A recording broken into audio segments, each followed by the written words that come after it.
ಅಂದ್ರೆ ಮನೆ ಬಿಟ್ಟು ಬಂದಿದ್ದು ನಾನು. Okay. ಮನೇಲಿ ಹೇಳ್ದೆ ಕೇಳ್ದೆ ನಾನು ಮೂವಿಗೆ ಹೋಗ್ಬೇಕು. ಮನೆಯಲ್ಲಿ ಇಷ್ಟ ಇಲ್ಲ. ಅವ್ರಿಗೇನು ಅಂದ್ರೆ ಒಳ್ಳೆ ಗೌರ್ಮೆಂಟ್ ಜಾಬ್, ಆಮೇಲೆ ಒಳ್ಳೆ ಗೌರ್ಮೆಂಟ್ ಹುಡುಗನ್ನ ಯಾವ್ದಾದ್ರು ಮದುವೆ ಆಗಿ ಸೆಟಲ್ ಆಗ್ಬಿಡ್ಲಿ, ಆ ತರ ಒಂದು ಫ್ಯಾಮಿಲಿ. ಓಕೆ. ನನಗೆ ಅದೆಲ್ಲ ಇಷ್ಟ ಇಲ್ಲ. ಚಿಕ್ಕ ವಯಸ್ಸಿಂದಾನು ಈ ಪೇಪರ್ಸ್ ಅಲ್ಲೆಲ್ಲ ಪೋಸ್ಟರ್ ಬರುತ್ತಲ್ಲ, ಹಾ. ದರ್ಶನ್ ದಾಗಿರ್ಲಿ, ರಕ್ಷಿತಾ ಮೇಡಮ್ದಾಗಿರ್ಲಿ ಎಲ್ಲ ಕಟ್ ಮಾಡಿ ಒಂದು ಬುಕ್ ತರ ಎಲ್ಲ ಮಾಡಿಟ್ಕೊಂಡಿದೀನಿ. Okay. ನನಗೆ ಯಾರ್ಯಾರು ಆಕ್ಟರ್ಗಳು ಇಷ್ಟನೋ ಆ ತರ. ಆ ಚಿಕ್ಕ ವಯಸ್ಸಿಂದಾನೇ ಬಂದಿರೋದು ನನ್ಗೆ. ಹ್ಮ್.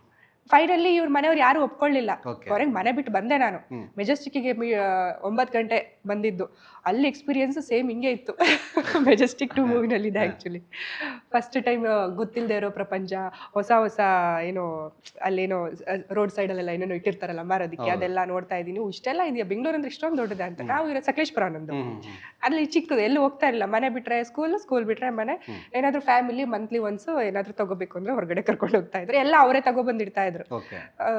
ಹಿಂಗಿರ್ಬೇಕಾದ್ರೆ ಬಂತು ಅಲ್ಲಿ ಸುತ್ತ ಪ್ರಪಂಚ. ಮೆಜೆಸ್ಟಿಕ್ ಫಸ್ಟ್ ಟೈಮ್ ಕಾಲಿಟ್ಟಾಗ ಏನಿದ್ ಹಿಂಗಿದೆ, ಯಾರ್ಯಾರೋ ಫಾಲೋ ಮಾಡ್ಕೊಂಡ್ ಬರ್ತಾ ಇದಾರೆ, ಏನೇನೋ ಕತೆಗಳು, ಅದೆಲ್ಲ ಬೇರೆ ತರ. ಆಮೇಲೆ ಅಲ್ಲಿಂದ ಫ್ರೆಂಡ್ ಮನೆಗೆ ಹೋಗಿ ಅಲ್ಲಿಂದ ಎಸ್ಕೇಪ್ ಆಗೋದಿಕ್ಕೆ ಒಂದು 2-3 hours ಆಯ್ತು. ತುಂಬಾನೇ ಇನ್ಸಿಡೆಂಟ್ ಆಗೋಗಿದೆ ಅಲ್ಲಿ ಫಸ್ಟ್ ಟೈಮ್. ಅದಾದ್ಮೇಲೆ ಮತ್ತೆ ರಿಟರ್ನ್ ಮನೆಗಂತೂ ಹೋಗ್ಲಿಲ್ಲ, ಬೈತಾರೆ ಹೋದ್ರೆ ಅಂತ ಹೇಳ್ಬಿಟ್ಟು. ಆದ್ರೂ ಬಿಡ್ಲಿಲ್ಲ, ಮೂವಿ ಮಾಡ್ದೆ. ಕಷ್ಟಪಟ್ಟು ಹೇಗೋ ಮೂವಿ ಮಾಡ್ದೆ. ಅಲ್ಲಿ ಇಲ್ಲಿ ಆಡಿಷನ್ಗೆ ಹೋಗಿ ಒಂದು ಮೂವಿ ಹಿಡ್ಕೊಂಡು ಮಾಡ್ದೆ.